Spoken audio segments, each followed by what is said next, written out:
विवेकानंद कहा करते थे कि मनुष्य का मन अनंत सामर्थ्य से भरा है, लेकिन वह उस सामर्थ्य को पहचानता नहीं है। जो शक्ति भीतर सोई है वह जागृत होने की प्रतीक्षा कर रही है। स्मृति कोई कृपा नहीं, स्मृति मनुष्य की स्वाभाविक अवस्था है। तुम भूलते इसलिए हो क्योंकि तुम्हारे भीतर निरंतर विचारों की भीड़ चल रही है। विचारों की यह भीड़ धूल की तरह है जो चेतना के दर्पण पर जम जाती है। जब दर्पण धुंधला हो जाता है तब स्मृति स्पष्ट नहीं रहती। विवेकानंद कहते थे, मन को नियंत्रित करो, मन को दिशा दो, मन को साधो और फिर देखो ज्ञान तुम्हारा सेवक बन जाता है। विवेकानंद की स्मृति अद्भुत थी। वो हजारों पृष्ठ केवल एक बार पढ़कर याद कर लेते थे। लोग पूछते थे यह कैसे संभव है, और उनका उत्तर सरल था, जब मैं पढ़ता हूं तब केवल पढ़ता हूं, मन कहीं और नहीं भटकता। मन पूरी तरह वही होता है जो सामने है। स्मृति का रहस्य यही है, एकाग्रता। जहां मन एक स्थान पर स्थिर हो जाए वहीं स्मृति जन्म लेती है। तुम पढ़ते हो लेकिन मन कहीं और भागता है। तुम पुस्तक खोलते हो लेकिन मन अतीत और भविष्य के बीच दौड़ता है। जहां मन भाग रहा हो वहां स्मृति नहीं टिक सकती। विवेकानंद कहते थे, मन को पकड़ो नहीं, उसे देखो। जैसे ही तुम देखने वाले बन जाते हो मन शांत होने लगता है, और जब मन शांत होता है तब स्मृति स्वाभाविक है। विवेकानंद का जीवन स्वयं एक घोषणा था कि स्मृति केवल अभ्यास नहीं है, स्मृति आत्मविश्वास, साहस और संकल्प की भी धारा है। जब व्यक्ति भीतर से कहता है मैं करूंगा, और पूरे अस्तित्व के साथ कहता है, तब उसके भीतर की सुप्त शक्तियां जागने लगती हैं। स्मृति केवल मस्तिष्क में नहीं होती, स्मृति पूरे अस्तित्व में छपी होती है। उन्होंने कहा था, तुम वही बन जाते हो जिस पर तुम पूरा मन लगा देते हो। यदि पढ़ते समय मन का केवल 10% विषय पर है और बाकी 90% भटक रहा है, तो समझ लो स्मृति कभी गहरी नहीं होगी। लेकिन यदि मन का 100% उसी क्षण में जागा हुआ है, तो शब्द पत्थर पर नहीं आत्मा पर अंकित हो जाते हैं। विवेकानंद ने ध्यान को स्मृति का केंद्र माना। ध्यान कोई क्रिया नहीं, ध्यान वह स्थिति है जहां मन अपना शोर खो देता है।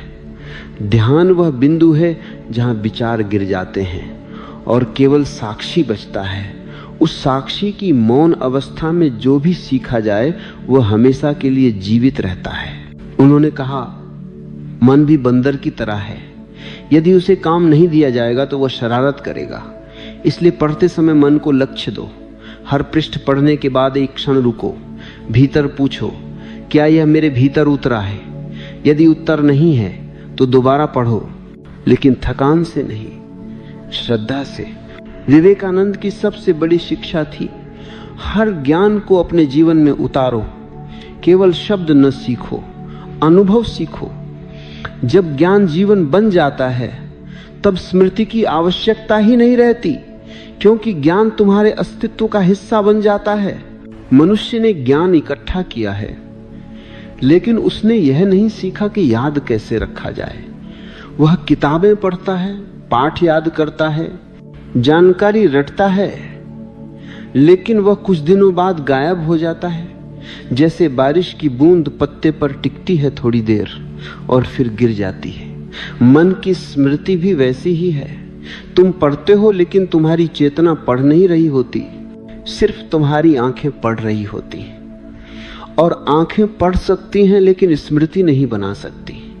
स्मृति तब बनती है जब तुम पढ़ने वाले शब्दों के साथ अपने अस्तित्व को जोड़ते हो। तुमने कभी महसूस किया है जब कोई शब्द तुम्हें छू जाता है, जब कोई वाक्य अचानक भीतर उतर जाता है, तब तुम्हें किताब रटना नहीं पड़ता, शब्द तुम्हारा हिस्सा बन जाते हैं। यही अंतर है याद करने और समझने में।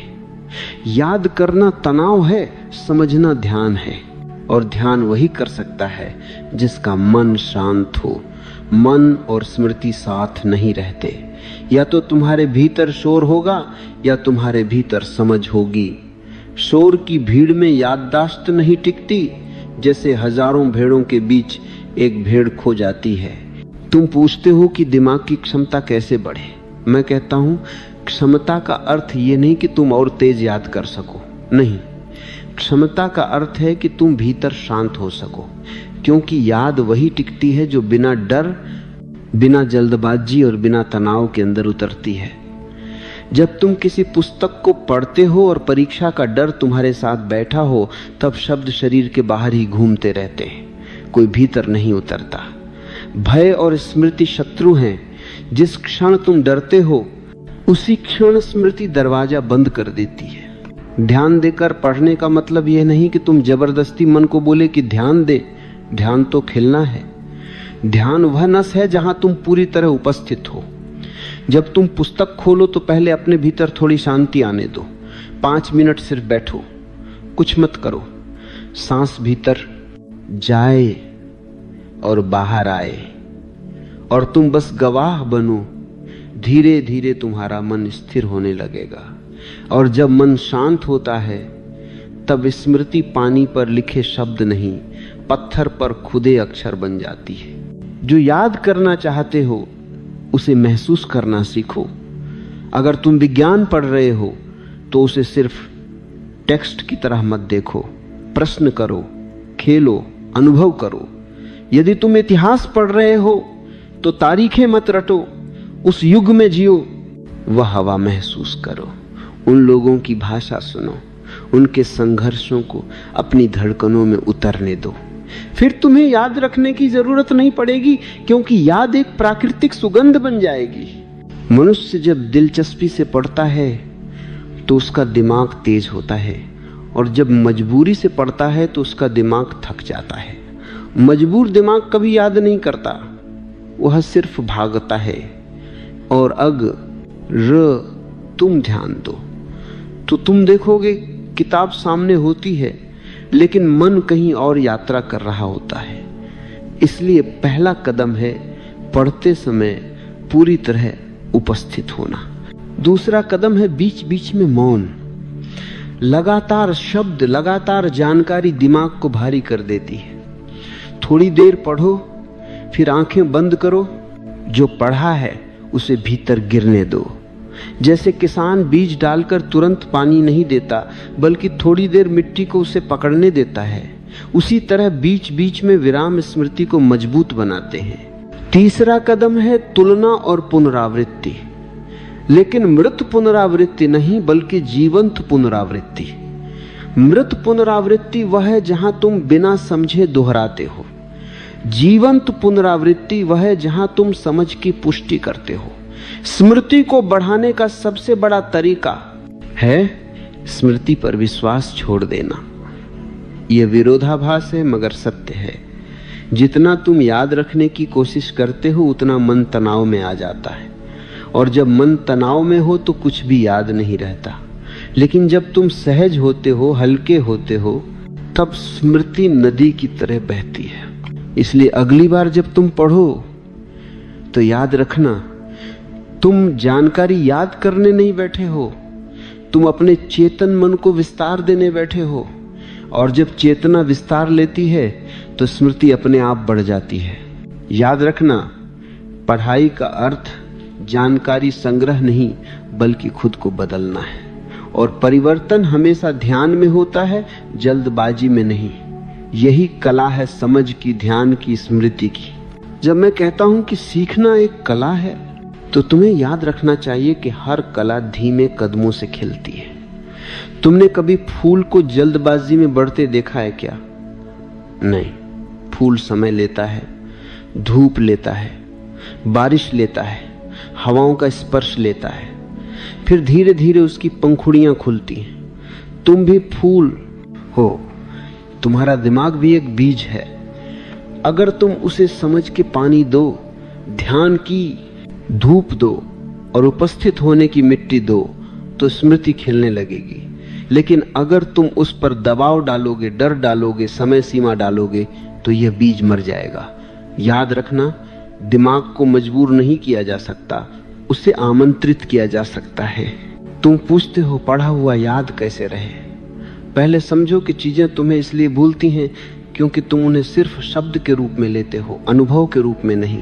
बिना अनुभव सीखना वैसा है जैसे बिना सांस के जीना।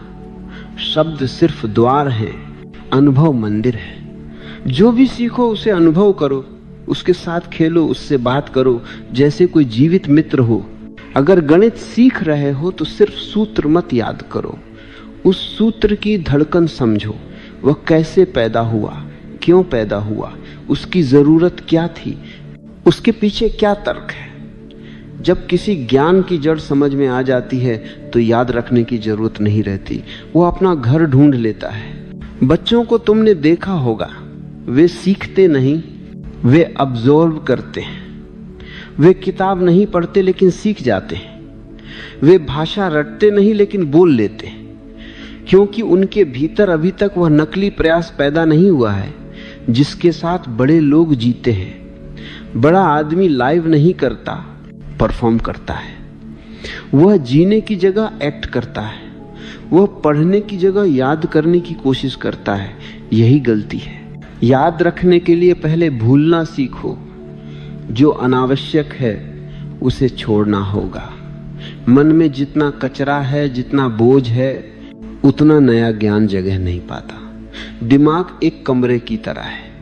अगर कमरे में पुरानी टूटी हुई वस्तुएं पड़ी हैं तो नई चीजें कहां आएंगी। इसलिए कभी कभी रोजाना 5 मिनट बैठकर यह पूछो, मेरे मन में कौन सी बातें बेकार पड़ी हैं, कौन सी बातें मुझे बांध रही हैं, कौन सी यादें मेरे अंदर सिर्फ शोर हैं, संगीत नहीं। धीरे धीरे तुम देखोगे कि मन हल्का होने लगा है। हल्का मन स्मृति का मित्र है, भारी मन उसका शत्रु। और हां, मैं तुम्हें एक रहस्य देता हूं, सीखने का सबसे अच्छा तरीका है सिखाना। जब तुम किसी चीज को दूसरे को समझाते हो तब वह तुम्हारे भीतर दोबारा जन्म लेती है। तुम उसे बोलते हो और शब्दों के माध्यम से वह और स्पष्ट होती जाती है। इसीलिए गुरु हमेशा कहता है, जो सीखना चाहता है वह बांटना शुरू करे। लेकिन असली प्रश्न सिर्फ याद रखने का नहीं, असली प्रश्न है तुम्हें याद क्यों करना है। अगर तुम्हारा उद्देश्य सिर्फ परीक्षा पास करना है तो स्मृति तुमसे छिप जाएगी। लेकिन अगर तुम्हारा उद्देश्य समझना है, बढ़ना है, खिलना है, तो स्मृति तुम्हारी सेविका बन जाएगी। जो केवल उपयोग के लिए सीखता है वो हमेशा भूल जाता है। जो आनंद के लिए सीखता है वो कभी नहीं भूलता। अब बात आती है दिमाग की क्षमता बढ़ाने की। क्षमता सिर्फ मेंटल एक्सरसाइज से नहीं बढ़ती, बल्कि भीतर की शांति से बढ़ती है। जैसे छोटी नदी शोर करती है लेकिन गहरा महासागर मौन रहता है। दिमाग जितना गहरा होगा वह उतना मौन में आएगा। ध्यान सिर्फ बैठकर आंखें बंद करने का नाम नहीं है। ध्यान का अर्थ है जो कर रहे हो उसमें पूर्णता से रहो। अगर पढ़ रहे हो तो पूरी तरह पढ़ो। अगर चल रहे हो तो चलने को देखो, महसूस करो। अगर सांस ले रहे हो तो सांस को देखो। धीरे धीरे तुम देखोगे कि मन अब भागता नहीं, वह टिकता है। और जहां मन टिकता है वहां स्मृति खिलती है। मैंने कहा था सीखना एक कला है। एक और बात सुनो, स्मृति का संबंध गति से नहीं, गहराई से है। तुम कम पढ़ सकते हो लेकिन गहराई से पढ़ो तो वह जीवन भर साथ रहेगा। और तुम बहुत पढ़ सकते हो लेकिन सतही तौर पर तो वह कल ही मिट जाएगा। इसीलिए सीखते समय गुणवत्ता को प्राथमिकता दो, मात्रा को नहीं। खुद की तुलना मत करो। तुलना तुम्हारे भीतर जहर बन जाती है। जब तुम सोचते हो कि दूसरा तुमसे तेज है या दूसरा तुमसे ज्यादा याद कर लेता है, तब तुम्हारे भीतर हीनता पैदा होती है। हीनता से कभी स्मृति नहीं बढ़ती, सिर्फ तनाव बढ़ता है। और तनाव स्मृति का सबसे बड़ा शत्रु है। तब तुम सीखोगे बिना थके, बिना डरे, बिना दबाव के। और जब सीखना उत्सव बन जाता है तब याद रखने की जरूरत ही नहीं पड़ती। ज्ञान खुद याद रखता है कि उसे कहां होना चाहिए।